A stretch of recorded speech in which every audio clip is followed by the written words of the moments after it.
Sun தொலைக்காட்சியில் ரொம்பவே ஃபேமஸாக ஒளிபரப்பாகிட்டு இருக்க சீரியல்னா அது சிங்கப்பெண்ணை சீரியல் தான். அந்த விதத்தில் இந்த சீரியல் பார்த்தீங்கன்னா எப்போதுமே டிஆர்பி ரேட்டிங்கில் ஃபஸ்ட்டு 2 பிளேஸை விட்டு குறைஞ்சதே கிடையாது. அந்த அளவுக்கு ஒரு வரவேற்பான சீரியல். அது மட்டும் இல்லாமல் ரசிகர்களுக்கு பிடிச்ச சீரியலும் கூட. அந்த விதத்தில் இப்போ சிங்கப்பெண்ணை சீரியலில் அடுத்த கட்ட கதைகளும் என்னவா இருக்கும் அப்படின்னு சொல்லி எல்லா ரசிகர்களும் ஆவலோட எதிர்பார்த்துக்கிட்டு இருக்காங்க. கண்டிப்பாக அன்பும் ஆனந்தையும் சேரணும் அப்படின்னு சொல்லிட்டு ஒரு பக்கம், அன்பும் மகேஷும் சேரணும் அப்படின்னு சொல்லிட்டு இன்னொரு பக்கம் காத்துக்கிட்டு இருக்காங்க. அந்த விதத்துல தான் அடுத்த கட்ட கதைகளமா சிங்கப்பெண்ணை சீரியல்ல என்ன இருக்கும் அப்படிங்கறத பத்தி தான் இந்த வீடியோல பார்க்க போறோம். வாங்க வீடியோக்குள்ள போலாம். ஏற்கனவே பாத்தீங்கன்னா தன்னோட கர்ப்பம் யாருக்கும் தெரியக்கூடாது, முக்கியமா அன்புக்கு தெரியவே கூடாது அப்படின்னு சொல்லி நினைச்சுக்கிட்டு இருக்க ஆனந்தி ஒரு பக்கம். ஆனந்தி எப்படிப்பட்ட சூழ்நிலையில இருந்தாலும் சரி நான் அவளை தான் கல்யாணம் பண்ணிப்பேன் அப்படிங்கறதுல அன்பு ஒரு பக்கம். நம்ம விரும்பின பொண்ணு கிடைக்கல, அவ சந்தோஷமா இருக்கணும் அப்படின்னு சொல்லிட்டு நினைச்சுக்கிட்டு இருக்க மகேஷ் ஒரு பக்கம்.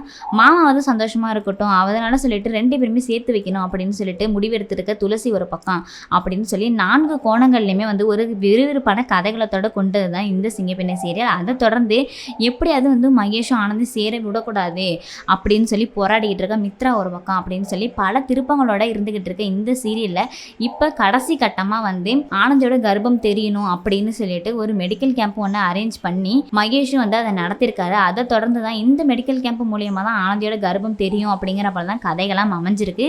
இதை தொடர்ந்து அடுத்த கட்ட கதைகளமா என்ன இருக்கும் அப்படின்னு பார்த்தீங்கன்னா கண்டிப்பாக ஆனந்தியோட கர்ப்பம் துளசிக்கும் மகேஷுக்கும் அன்புக்கு தெரிய வந்துடும் அப்படிங்கிறப்ப தான் இருக்கு. இருந்தாலும் கூட அன்பு எப்படியாவது ஆனந்தியை ஏற்றுக்கணும் அப்படின்னு தான் இருந்துகிட்டு இருக்காரு. ஆனால் ஆனந்தி அன்புக்காக எந்த ஒரு துரோகத்தையும் பண்ணக்கூடாது, அதனால சொல்லிட்டு அன்பு வாழ்க்கை நல்லபடியாக இருக்கணும், நம்ம கர்ப்பமாக இருக்கோம் அப்படிங்கிற உண்மையை யாருக்கிட்டையும் சொல்லக்கூடாது அப்படின்னு சொல்லி அன்பு வாழ்க்கையாவது நல்லா இருக்கணும்னு சொல்லி துளசியை கல்யாணம் பண்ணிக்கணும் அப்படின்னு சொல்லி யோசிச்சுக்கிட்டு இருக்காங்க. ரிப்போர்ட் மகேஷ் கைக்கு கிடைக்கிறது மட்டும்தான் அடுத்த கட்ட கதைகளமா இருக்கு. அதனால சொல்லி கண்டிப்பா மகேஷ் கைக்கு இந்த ரிப்போர்ட் போயிடும் அப்படிங்கிற போல தான் இருந்துகிட்டு இருக்கு. இருந்தாலும் இதை தடுக்கிறதுக்கும் ஆனந்தி பல முயற்சிகளை ஈடுபட்டுக்கிட்டு இருக்காங்க. ஏன்னா இந்த உண்மை மட்டும் தெரிய வந்தது அப்படின்னா அன்பு ரொம்பவே உடஞ்சு போயிடுவாரு. அது மட்டும் இல்லாமல் அவருக்கு துரோகம் பண்ணிட்டோம் அப்படிங்கிற உண்மை நம்மளே குற்ற உணர்வே நம்மளை சாக அடிச்சிரும் அப்படிங்கிற போல ஆனந்தி ரொம்பவே போராடிக்கிட்டு இருக்காங்க.